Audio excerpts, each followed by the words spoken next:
अयोध्या के प्रतापी महाराज से आपके पति बन जाते।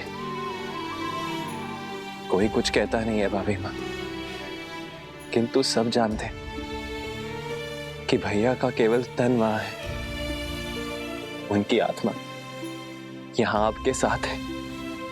आपकी पीड़ा उनके त्याग में झलकती है। राम सिया राम सिया राम सिया राम। प्रेम और समर्पण की पराकाष्ठा है मेरे श्री राम। प्रेम के बिना समर्पण असंभव है भाभी माँ। ये त्याग तभी हो पाया क्योंकि आप दोनों का प्रेम असीमित है।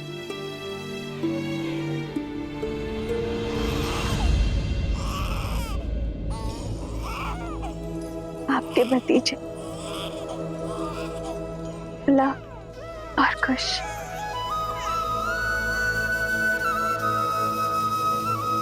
भाभी माँ, क्या मैं उन्हें देख सकता हूँ?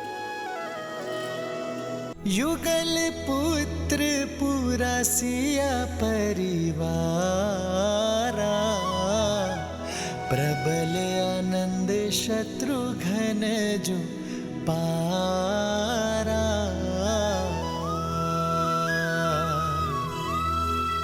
सूर्य प्रताप शिव दुई शिशु जाहि, सकल जीव के ही देखे माही।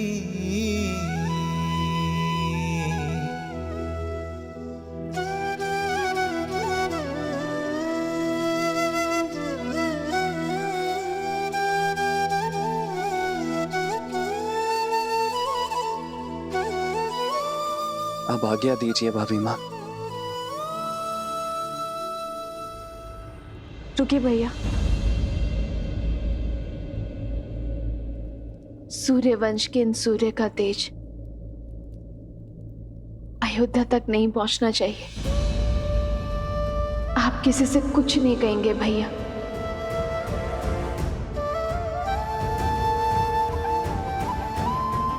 श्री राम से भी नहीं।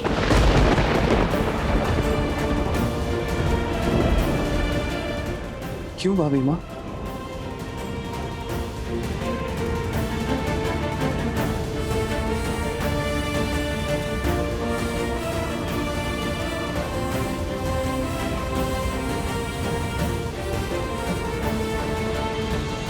संतान के लिए पिता का मोह वो घातक शस्त्र है शत्रुघ्न।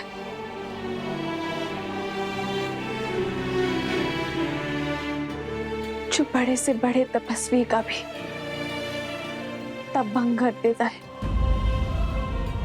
यदि मेरे श्री राम के मन में अपनी संतान के लिए प्रेम जागा तो कहीं उनका तप भंग ना हो जाए शत्रुघ्न। और मैं नहीं चाहूंगी कि मेरे श्री राम को कभी भी कर्तव्य पथ पर दृष्टि झुकानी पड़े।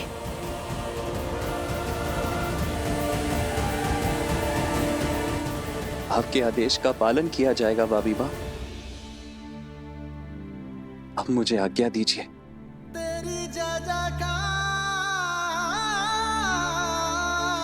सिया राम की जय जयकार।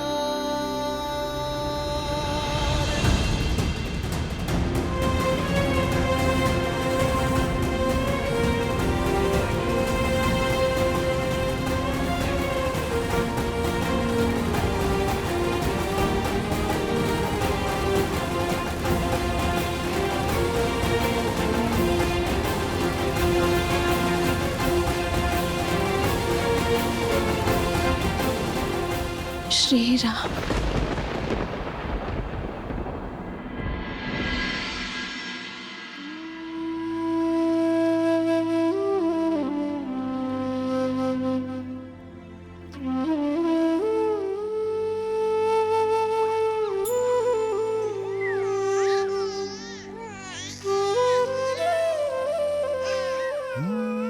मंगल भवन अमंगल हारी, द्रवहु सुदस। राम भैया अपने महल में सन्यासियों का जीवन जी रहे हैं।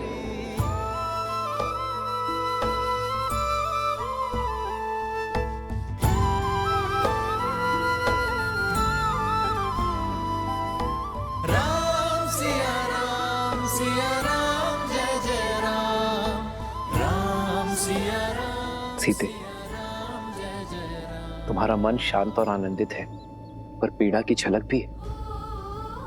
कदाचित तुम्हारे सुख का कारण हमारी संतान है, पर पीड़ा का कारण। सुख तो संतान माता को देते हैं, किंतु पीड़ा एक पत्नी को होती है। कभी कभी तो मन करता है कि सारे बंधन तोड़ अपनी संतान को आपके पास ले आओ, या फिर मृत्यु का स्वांग रचकर आपको ये अपने पास बुला लो।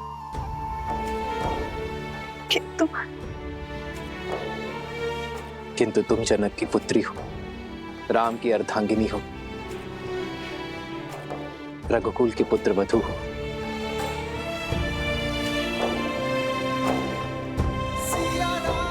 सीते, एक पुरुष केवल एक परिवार का धरोहर संभालता है। एक स्त्री के कंधों पर दोनों परिवारों की पवित्रता का भार होता है। भार तो ये भी है आर्य कि मेरे पुत्रों को कभी पिता का छत्र छाया नहीं मिलेगा, और पति को पुत्र सुख। कहीं मैं इस भार तले न दब जाऊं आर्य।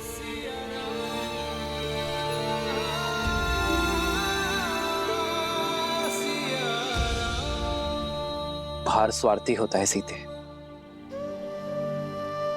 उद्देश्य निस्वार्थ। ये लड़ाई केवल हमारी संतानों के लिए नहीं है, समाज के लिए है, पाप के निवारण के लिए। पाप पुण्य की एक गाथा ने हमारे जीवन को क्या से क्या बना दिया है। क्या कभी पूर्ण रूप से राक्षसों का अंत हो सकता है? राक्षस होना परंपरा नहीं है सीते, प्रवृत्ति है। दुर्गुणों और लालसा से भरा हर मन राक्षस होता है। यदि ऐसा ना होता तो ना ही मधु ऋषि के घर लवणासुर जन्म लेता, और ना ही रावण का भाई विभीषण होता। जैसे जैसे समाज में विद्या, आस्था और संतोष की वृद्धि होगी, वैसे वैसे ये राक्षसी प्रवृत्ति पाताल में गिरती चली जाएगी। समस्त कोसल राष्ट्र शुद्ध हो जाएगा, तब ये नियति हमें पुनः अवश्य मिलवाएगी।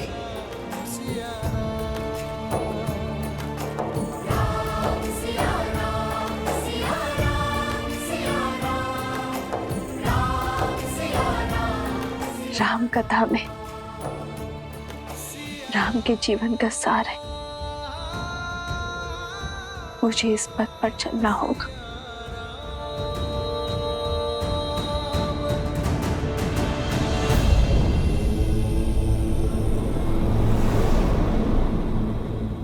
माता सीता अगर अयोध्या में होती तो लव और कुश का लालन पालन उनके लिए कितना सरल होता ना।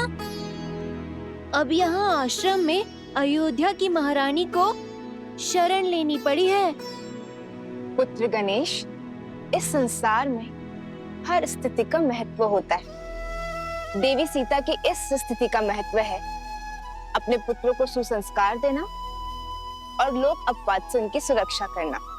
गणेश, जैसे तुम्हारी माता आदि शक्ति संसार की कारण शक्ति है, देवी सरस्वती संसार की ज्ञान शक्ति है, वैसे ही देवी लक्ष्मी संसार की पालन शक्ति है। अब तुम ही सोचो, जो समस्त संसार का लालन पालन करती हैं, जब वो इन विषम परिस्थितियों में मानव अवतार में सीता के रूप में अकेले अपने दोनों पुत्रों का लालन पालन करेंगी, तो उनके दोनों पुत्र कैसे प्रखर होकर निखरेंगे।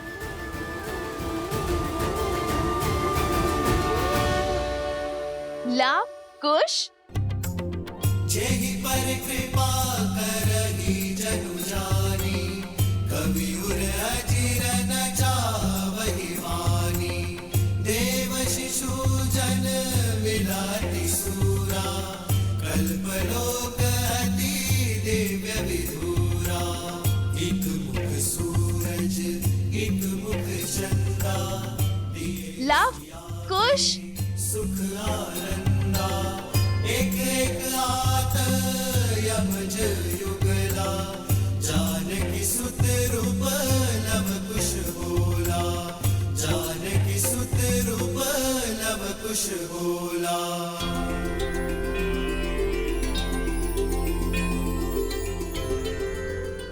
लव और कुश ने सभी वेदों को बालपन में ही कंठस्थ कर लिया था, परंतु एक और वेद भी था जिसे उन्होंने भली भांति कंठस्थ किया, और वो था मर्यादा पुरुषोत्तम श्री राम की जीवन कथा।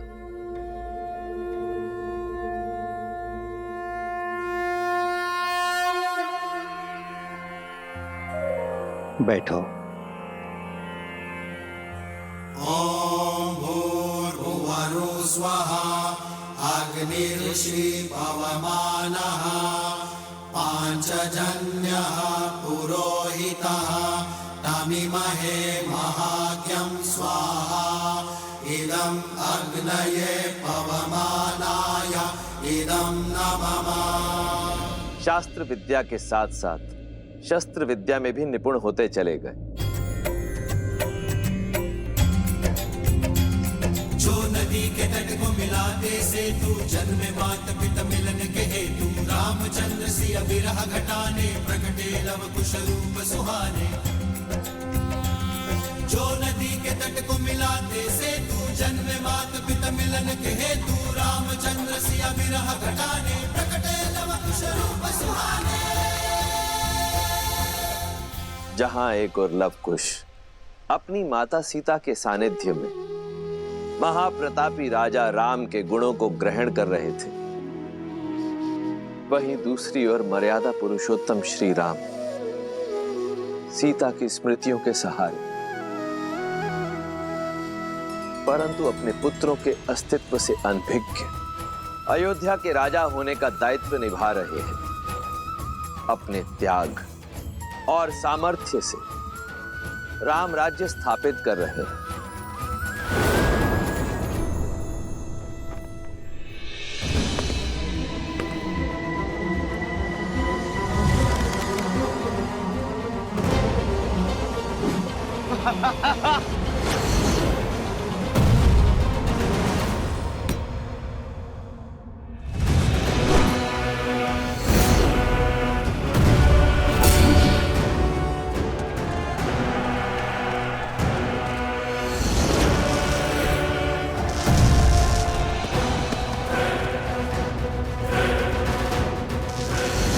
वहां शत्रुघ्न और लवनासुर का युद्ध वर्षों तक चला।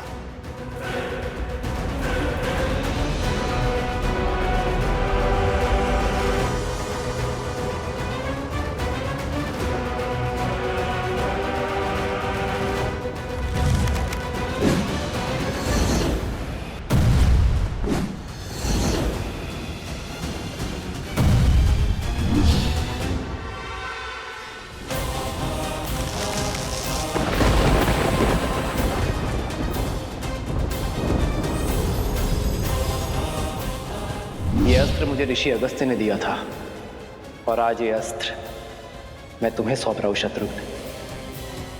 कदाचित नियति ने इस अस्त्र पर लवनासुर का ही नाम लिखा है, और आज ये अस्त्र अपना कर्तव्य निभाने के लिए सज्ज है।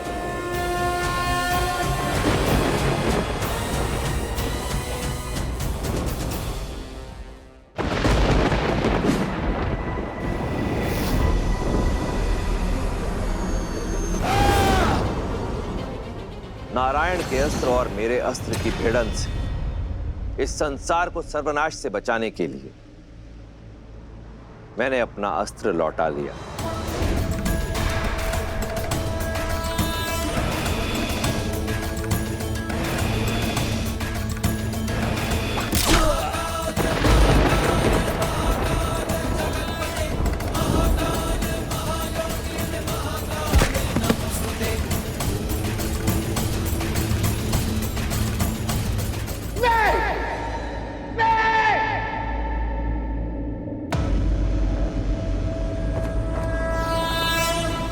मुख रावण का यह अस्त्र निस्तेज होकर नहीं गिर सकता।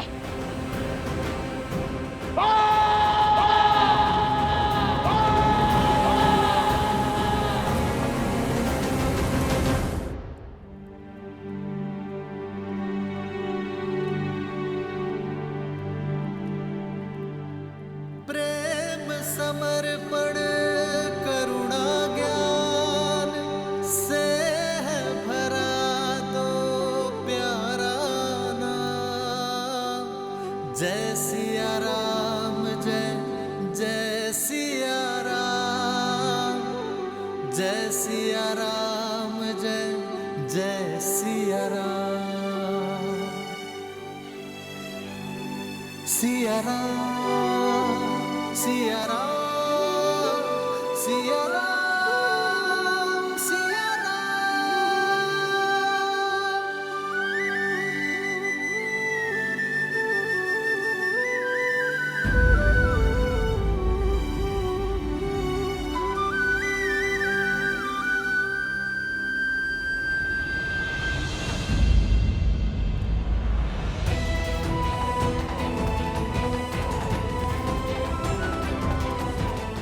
आओ लक्ष्मण।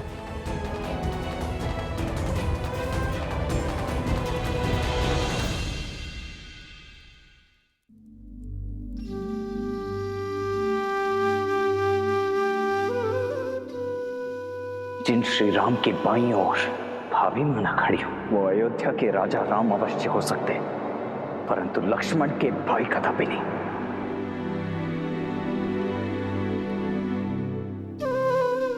बोलो लक्ष्मण, यदि मन की बात मन में ही रह जाए तो पीड़ा अधिक होती है। अपनी पीड़ा को तो अपना क्रोध बनाकर आप पर उड़ेल दिया है मैंने। आपसे विद्रोह किया, आपसे दूर रहा, परंतु आपने अभिमान से विरह और मेरे क्रोध की पीड़ा को सदैव सहन किया। आज भी कर रहे हैं। सीता से विरह तो तब होगी ना जब हम मन से दूर हो जाएंगे।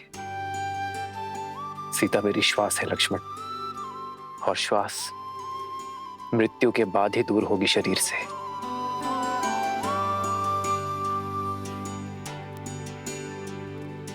और रही बात तुम्हारी, तुम्हारे क्रोध में भी मेरे लिए प्रेम था, अपनी भाभी मां के लिए प्रेम था,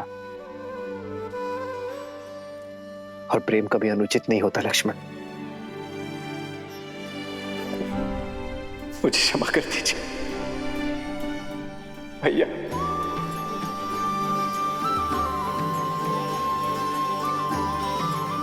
क्षमा कर दीजिए भैया। लक्ष्मण उठो।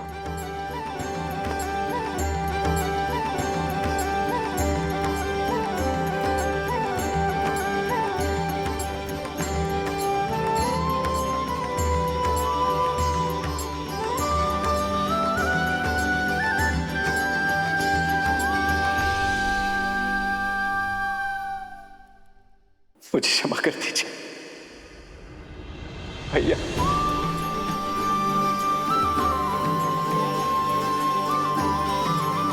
क्षमा कर दीजिए भैया।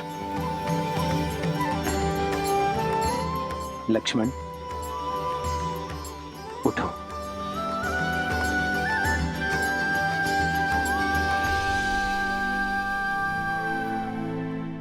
ये सत्य है भैया, आपके निर्णय की अवहेलना करता रहा, आपके त्याग को एक राजा का अभिमान मानता रहा, पर तो सत्य ये भी है भैया कि इतने वर्षों तक प्रति क्षण में आपको देखता भी रहा। इतने वर्ष मंगल में एक प्रवासी की भांति रहकर अभिमान से दूर होकर भी आपने उन्हें स्वयं से दूर होने नहीं दिया भैया। आपका त्याग आपके प्रेम का साक्षी है भैया। राजा का कर्तव्य निभाने के लिए आपने स्वयं को इतना बड़ा दंड दे दिया। प्रजा के कल के सुख के लिए आपने अपने आज के सुख की आहुति दे दी भैया। मुझसे बहुत बड़ी भूल हो गई है भैया, बहुत बड़ी भूल हो गई है, मुझे क्षमा कर दीजिए। नहीं लक्ष्मण,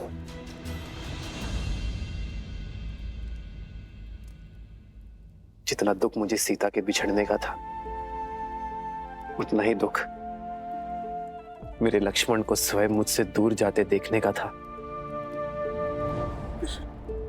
किंतु दुख के साथ साथ एक विश्वास भी था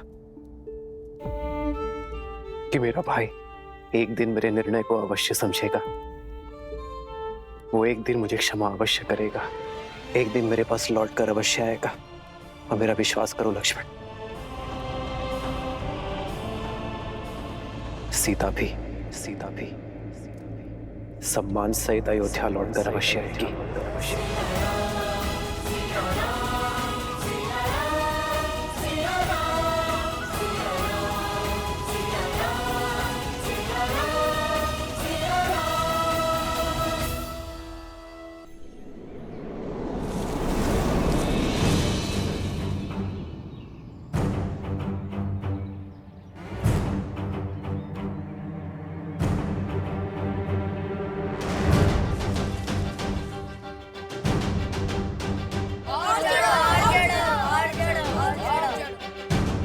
बस अब और नहीं चिढ़ पाऊंगा शांडिल्य। पिताश्री ने यज्ञ के लिए श्रीफल मंगवाए हैं। रिक्त हाथ लौट नहीं सकते।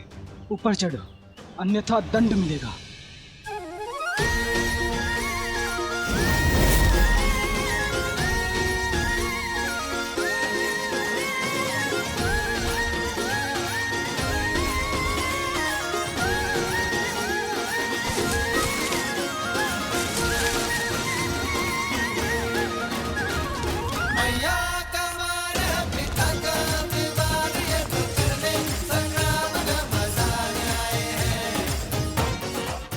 कुमुदनी, कहाँ चले गए ये दोनों? कहीं दिखाई नहीं दे रहे। माता आ गई।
फिर से उद्दंडता कर रहे हो ना तुम लोग? नहीं मानोगे ना तुम दोनों? आज तो तुम्हें दंड देकर ही रहूंगी। कुश, नीचे आओ। नहीं, मैं नहीं आऊंगा। अब दंड दोगी। ऊपर रहकर क्या दंड से बच जाओगे? मैं भी देखती हूँ कि कैसे नहीं उतरते।